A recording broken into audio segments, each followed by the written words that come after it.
নমস্কার, ব্রেকিং বাংলায় আপনাদের স্বাগত। আমি জয়ন্ত মজুমদার। আরজি করে মহিলা চিকিৎসককে খুন ও ধর্ষণের ঘটনার যে বিচার, সেই বিচারের যে একটা পর্ব, প্রথম যে চার্জশিটটা দিয়েছিল সিবিআই অভিযুক্ত সঞ্জয় রায়ের বিরুদ্ধে সাক্ষ্য গ্রহণ শেষ হয়েছে এবং তার পরবর্তী যে পদক্ষেপ, পুরনো সিআরপিসি অনুযায়ী ৩১৩ যে ধারা, সেই ধারা অনুযায়ী অভিযুক্তকে বিচারক জিজ্ঞেস করেন যে তার বিরুদ্ধে যে যে প্রমাণ পাওয়া গেছে এ বিষয়ে তাদের বক্তব্য কি। সেই পর্বটাও শেষ হয়েছে। অভিযুক্ত সেখানে তার বিরুদ্ধে যে প্রমাণ এসছে সেই প্রমাণের বিষয়ে তার যদি কোনো আপত্তি থাকে বা কোনো বক্তব্য থাকে সেটা বিচারককে তিনি জানান। আর তারপরে যদি নতুন সাক্ষ্য হয় তো হবে, তা না হলে আর্গুমেন্ট শুরু হয়। যা খবরাখবর আদালত সূত্রে তাতে ওই পর্বটাও শেষ হয়েছে। বিচারক অভিযুক্তকে জিজ্ঞেস করেছে তার বিরুদ্ধে যে প্রমাণ আনা হয়েছে আদালতে বা সাক্ষীরা দিয়েছেন সে বিষয়ে তার বক্তব্য কি সেটা শোনা হয়েছে এবং যেটুকু শোনা যাচ্ছে আগামী 2 জানুয়ারি থেকে আর্গুমেন্ট শুরু হবে এবং ওটাই শেষ পর্যায়ে। আর্গুমেন্ট শেষের পরেই মামলার রায় বেরোবে, মানে দোষী সাব্যস্ত এবং পরবর্তীকালে কোয়ান্টাম মানে সাজার পরিমাণ, সেটা হয়তো জানুয়ারির প্রথম সপ্তাহ বা 8-10 তারিখের মধ্যে শেষ হয়ে যেতে পারে। হয়তো এই ঘটনায় প্রধান অভিযুক্ত সঞ্জয় রায়ের বিষয়ে আদালত তার রায় দেবে।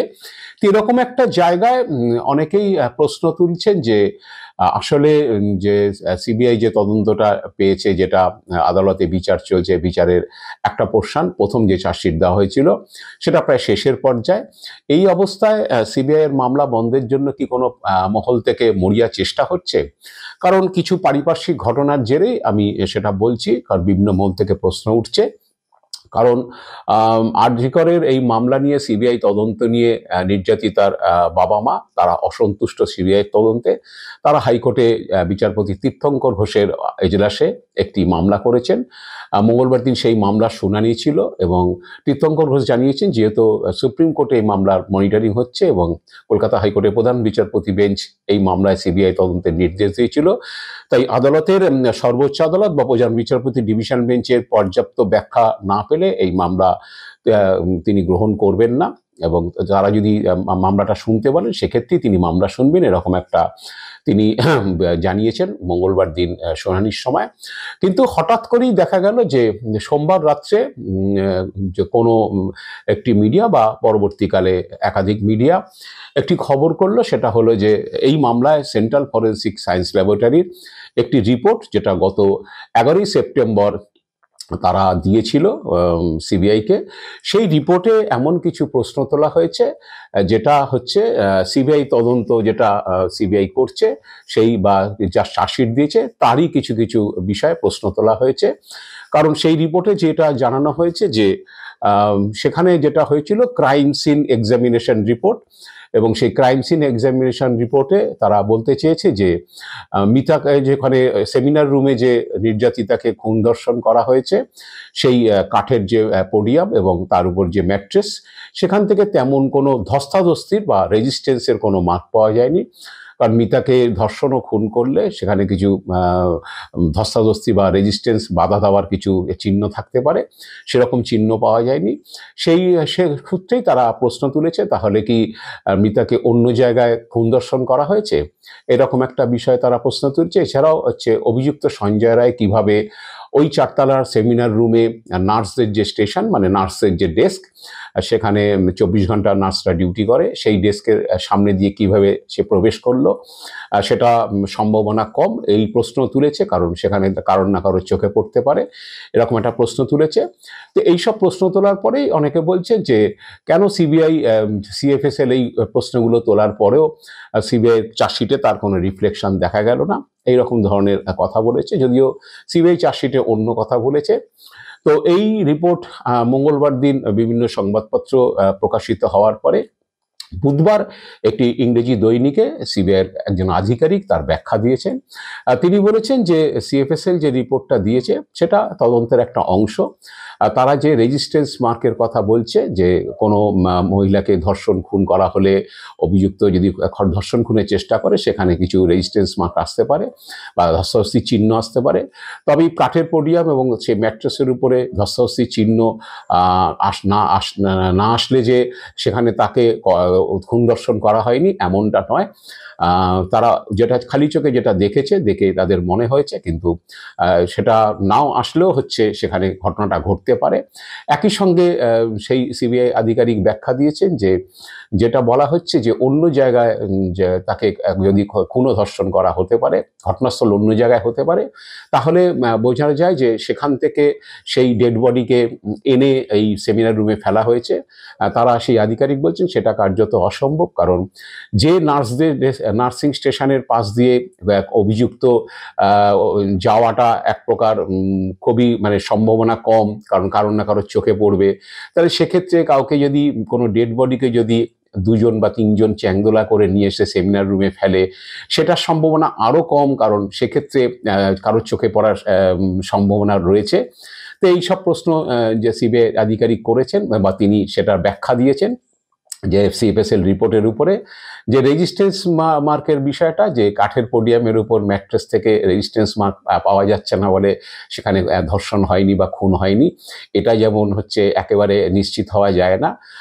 এছাড়া তাকে অন্য জায়গা থেকে এনে ফেললে সেখানে দুটো জিনিস হবে, একটা হচ্ছে সিসিটিভি ফুটেজে সেটা ধরা পড়বে, কারণ একটা মানুষকে খুন করে তাকে চ্যাংদোলা করে নিয়ে আসতে গেলে অন্ততপক্ষে দুজনকে আনতে হবে, এবং সেটা হলে সেই নার্সিং ডেস্কের সামনে দিয়ে গেলে কারোর না কারোর চোখে পড়া কথা, এবং পাশাপাশি সিসিটিভি ফুটেজে আসবে। তো সেই ব্যাখ্যাও তিনি দিয়েছেন, এবং একই সঙ্গে বলেছেন যে যদি সঞ্জয় রায় সেখান থেকে স্কেলিং করে যেতে না পারে, তাহলে ডেড বডি নিয়ে বা সেখান দিয়ে যাবে কি করে, এই ব্যাখ্যাও তিনি দিয়েছেন। এবং পাশাপাশি তিনি বলেছেন যে ক্রাইম সিনের উপর দাঁড়িয়ে, ক্রাইম সিন এক্সামিনেশনের উপর দাঁড়িয়ে শুধু নয়, এখানে আরও কিছু সায়েন্টিফিক এভিডেন্সের উপরে এই তদন্ত হয়েছে, যেগুলো ফরেন্সিক এক্সপার্টরা দেখেছেন। দিল্লিতে যে 14 সদস্যের বোর্ড তৈরি হয়েছিল কেন্দ্রীয় স্বাস্থ্য মন্ত্রকের অধীনে, সেখানে তারা ভিডিওগ্রাফি, ক্রাইম সিনের ভিডিওগ্রাফি, ইনকোয়েস্টের ভিডিওগ্রাফি, পোস্টমর্টেমের ভিডিওগ্রাফি, তাদের রিপোর্ট, সেগুলো পরীক্ষা করে তারা মান্যতা দিয়েছেন। এবং এইমসের একজন চিকিৎসক, ফরেন্সিক মেডিসিনের বিশেষজ্ঞ, তিনি এসে কোর্টে সাক্ষ্যদানও করে গিয়েছেন। তিনি স্যাটিসফাইড হয়ে তিনি সাক্ষ্যদান করেছেন, এবং তিনি একাধিকবার সেই যে ক্রাইম সিনে বা সেমিনার রুমে তিনি ভিজিট করেছিলেন, দেখেছিলেন বিষয়টা, এবং ভিডিওগ্রাফির সঙ্গে তিনি বিষয়টাকে ম্যাচ করানোর চেষ্টা করেছেন।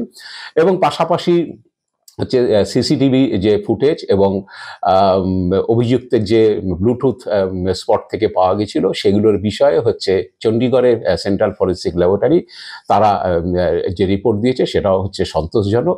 কারণ সিসিটিভি ফুটেজ পরীক্ষা করেও তারা দেখতে পেয়েছে যে সঞ্জয় রায় সেখান দিয়ে ঢুকেছিল এবং তিনি আবার বেরিয়েছিলেন, এবং তার গলায় সেই কানে সেই ব্লুটুথ ইয়ারফোন ছিল, সেটা স্পটে যেটা পাওয়া গিয়েছিল, সেটা ছাড়াই সে বেরিয়ে এসেছিল। এইসব ফুটেজগুলোর পরীক্ষা চণ্ডীগড় ফরেন্সিক ল্যাবরেটরি থেকে করা হয়েছিল, সেন্ট্রাল ফরেন্সিক ল্যাবরেটরি থেকে। সেই রিপোর্টেও তারা সন্তুষ্ট ছিল, সেগুলি সে কারণেই তারা হচ্ছে চার্জশিটে সেগুলো মেনশন করেছিলেন। যাই হোক, এই যে সেন্ট্রাল ফরেন্সিক ল্যাবরেটরি 11ই সেপ্টেম্বরের রিপোর্ট নিয়ে এখন কিছু মিডিয়া জলঘোলা করছে, এবং বিশেষ করে সিপিএমের যে মুখপাত্র, সেই মুখপাত্রে 2 দিন ধরে ফলাও করে প্রথম পাতায় সে খবর ছাপা হয়েছে। তো আসলে সিবিআই চার্জশিট দেওয়ার পরেই, কলকাতা পুলিশ যাকে গ্রেপ্তার করেছিল সেই অভিযুক্ত সঞ্জয় রায়, তাকে চার্জশিট দেওয়ার পরেই হচ্ছে বিভিন্ন মহল থেকে, বিশেষ করে আন্দোলনকারী জুনিয়র ডাক্তাররা, নির্যাতিতার বাবা মা, সিপিএমের পক্ষ থেকে নানান ধরনের হচ্ছে সিবিআইয়ের বিরুদ্ধে অভিযোগ করা হয়েছিল যে সিবিআই আসলে কলকাতা পুলিশের তদন্তটাকেই টুকে দিয়েছেন। এবং পরবর্তীকালে যখন বিচার শুরু হওয়ার পরে অনেকে সেই সেটিংয়ের তথ্য সিবিআইয়ের বিরুদ্ধে আনার চেষ্টা করে, যে সিপিএম মুখপাত্র গণশক্তিতেও 2 দিন ধরে সিবিআই বিরুদ্ধে একই প্রায় সেটিংয়ের তথ্য, যে কাঁধের কোন প্রভাবশালীর অঙ্গুলি হেলনে সিবিআই চার্জশিটে এই সিএফএসএল এর যে প্রশ্নগুলো তুলেছে সেগুলো কেন মেনশন করা হয়নি। তো সিএফএসএল আধিকারিক বলেছে, আমরা যা মেনশন করার কোর্টে মেনশন করেছি, চার্জশিটে মেনশন করেছি, এবং সেগুলোতে নিশ্চিত হয়েই হচ্ছে আমরা সঞ্জয় রায়ের বিরুদ্ধে চার্জশিট করেছি। যাই হোক, এখন সিবিআই বিরুদ্ধে সেটিংয়ের তথ্য অনেকে অনেক ধরনের কথা বলছেন। আন্দোলনকারী জুনিয়র ডাক্তারদের প্রতিনিধি বা নেতা মঙ্গলবার দিন বলেছেন, দেশের সর্বোচ্চ তদন্তকারী সংস্থা তদন্তের যে অবস্থা তাতে তাদেরও মেরুদণ্ড দেওয়া প্রয়োজন। এইসব কথা বলেছেন অনিকেত মাহাতো। তো এইসব ধরনের প্রশ্ন উঠেছে। নির্যাতিতার বাবা মাও সিবিআই তদন্ত নিয়ে প্রশ্ন তুলেছেন। তবে এখন কেউ কেউ বলছেন যে আসলে তিলোত্তমার এই বিচারটা শেষ হয়ে আসছে প্রধান অভিযুক্তের বিরুদ্ধে। খুব শীঘ্রই রায়দান হয়ে যাবে। রায়দান হয়ে গেলে যদি আন্দোলনটা আর টিকিয়ে না রাখা না যায়, তাহলে কারোর একটু অসুবিধা হতে পারে। তারা হয়তো চাইছেন যে আন্দোলনটাকে যেভাবেই হোক, তদন্তটাকে যদি কোনোভাবে বন্ধ করা যায়, যে সিবিআই সঠিক তদন্ত করছে না, তাই সিবিআই তদন্ত আদালতের নির্দেশে সেটাকে বন্ধ করে দেওয়া যায় কিনা। যদি করে দেওয়া যায় তাহলে তদন্তটা থমকে যাবে, বিচারটা থমকে যাবে, বিচারে দেরি হবে, তাতে আন্দোলনটা আরো জোরদার করা যাবে। এটাই বোধহয় অনেকের মনোবাসনা। সেই কারণেই হয়তো এইসব ধরনের প্রশ্ন তোলা হচ্ছে, যদিও সিবিআই আধিকারিকরা তার ব্যাখ্যা দিয়েছেন। তো এখন দেখা যাক যে শেষ পর্যন্ত শিয়ালদা আদালতে জানুয়ারির প্রথম সপ্তাহ বা দ্বিতীয় সপ্তাহের মধ্যে অভয়ের বিচার বা প্রধান অভিযুক্তের সাজা ঘোষণা হয় কিনা, এবং তার পরবর্তীকালে যারা আন্দোলনকারী এবং যারা চাইছেন মনে মনে যে আন্দোলনটা জিয়ে থাকুক, তারা কি পদক্ষেপ করেন। কারণ একটা চেষ্টা নিশ্চিতভাবেই হচ্ছে যে কোনোভাবেই অভয়ের এই যে বিচারটা চলছে শিয়ালদা আদালতে, সেটাকে বন্ধ করা। জানি না সেটা তারা আদৌ বন্ধ করতে পারবেন কিনা। আজ এ পর্যন্তই। আপনারা ভালো থাকবেন, সুস্থ থাকবেন। নমস্কার।